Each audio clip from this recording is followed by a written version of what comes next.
You see, little one, do you feel good when the sun hits you? No, because you're white as hell. You get sunburn. But when the plant gets hit, it's tasty. It's like a McChicken. Water is sticky, so it sticks together. But when you jiggle it a lot, it stops sticking together. But when you jiggle it a lot, it goes away into the air. But when it stops jiggling, it comes down as rain. Child, I'm a biologist. I don't need to make models of the universe to understand it, okay? We don't need to live in 10 dimensions. We have 3 dimensions, okay? And we go like that, all right? 3 dimensions. We don't need 10 dimensions. You're just you don't even know where you are. Inside of a chrysalis, the caterpillar changes, but it also kills itself a little bit. It's kind of a lesson in life that you grow from killing yourself. And the goop, I don't know how it does. It just does. Well, you have to understand what life really is before you can understand this. And life is like this thing that wants to make another version of itself, but the way it does it, it kind of sucks. But it works out somewhat.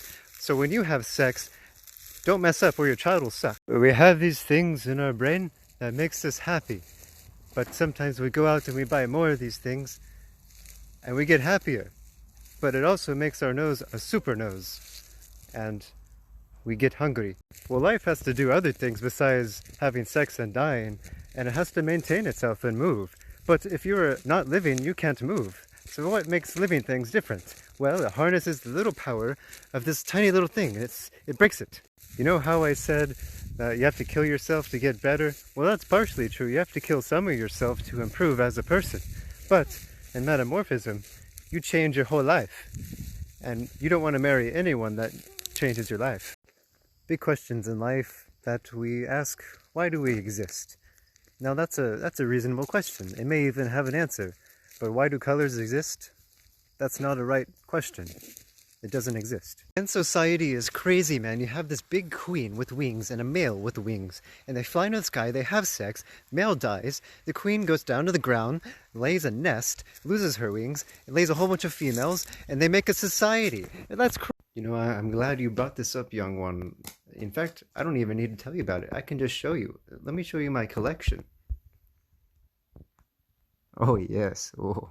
A salamander is like a water lizard, and a axolotl is like a salamander that never grew up. It never left the water to go on with its life.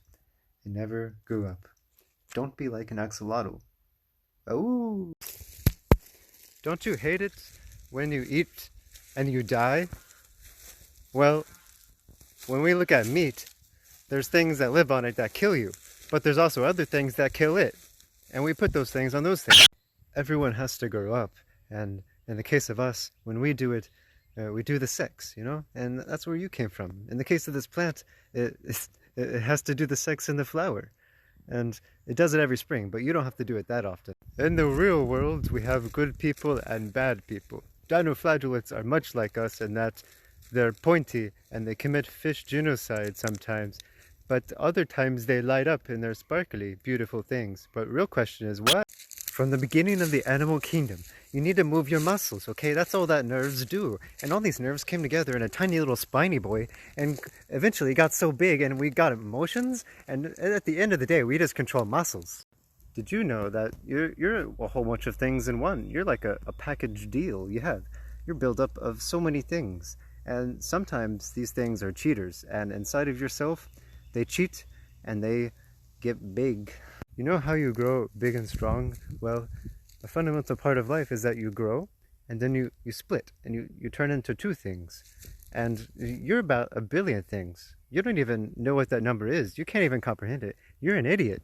There's not much to tell you, but I do have a theory about this little hole in your stomach. Sometimes it's a bump.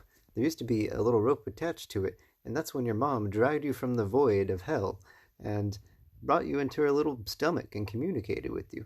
You know, sometimes in life you don't get what you want, and it's really sad, but sometimes you try to predict everything in life, but you can't, because the world is chaotic.